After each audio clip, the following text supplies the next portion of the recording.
Welcome to our channel. ఈ నెలలో మొదటి సూర్యగ్రహణము ఈ రెండు రాశుల వారికి కొంచెం జాగ్రత్తగా ఉండాలని పండితులు తెలియజేస్తున్నారు. తన హిందూ మతంలో గ్రహణాలకు అశుభంగా చెప్తారు. అయితే ఏడాదిలో మొదటి సూర్యగ్రహణం ఈ నెల 29న ఏర్పడుతుంది. ఈ క్రమంలోనే రెండు రాశుల వారికి బ్యాడ్ టైం స్టార్ట్ కాబోతుందని పండితులు తెలియజేస్తూ ఉన్నారు.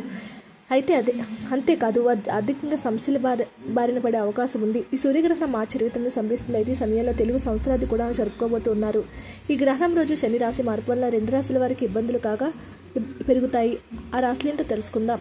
కుంభరాశి వారు 30 ఏళ్ల తర్వాత శనీశ్వరుడు మీనరాశిలో ప్రవేశిస్తాడు. దీంతో కుంభరాశి వారిపై కూడా అశుభ దృష్టి పడుతుంది. ఈ సూర్యగ్రహణ ప్రభావం పడుతుంది. భార్య భర్తల మధ్య గొడవలు పెరిగి సంబంధాలు తెగిపోయే అవకాశం ఉంది. అలాగే పని ప్రదేశంలో అవమానాలు జరుగుతాయి. ఆర్థిక సమస్యలు ఎక్కువతో వస్తూ ఉంటాయి. అప్పులు ఊబుల నుంచి బయటపడలేక చాలా ఇబ్బందులే పడతారు. అత్యంత జాగ్రత్తగా ఉండాల్సినటువంటి సమయము. మేషరాశి వారికి యొక్క గ్రహణం యొక్క ప్రభావము ఎక్కువగానే చూపబోతుంది. రాశివారిపై శని దృష్టి పడడంతో జీవితంలో అనేక మార్పులు వస్తాయి. అలాగే మొదలుపెట్టిన పనులన్నీ మధ్యలోనే ఆగిపోతాయి. అంతేకాకుండా ఆర్థిక బాధలు ఎక్కువ అవుతాయి. శనిదేవుడు అశుభ దృష్టితో ముందుకు వెళ్ళలేరు. కుటుంబీకులతో విభేదాలు ఏర్పడుతూ ఉంటాయి. కాబట్టి కొంచెం జాగ్రత్తగా ఉండండి. గ్రహణ సమయంలో అద్భుతమైనటువంటి ఫలితాల కోసం ఆ పరమశివుడిని ఆరాధిస్తే ఇంకా మంచి ఫలితాలు కలుగుతాయి. వీడియో నచ్చితే లైక్ చేయండి. మరిన్ని వీడియోస్ కోసం మా ఛానల్ సబ్స్క్రైబ్ చేసుకోండి.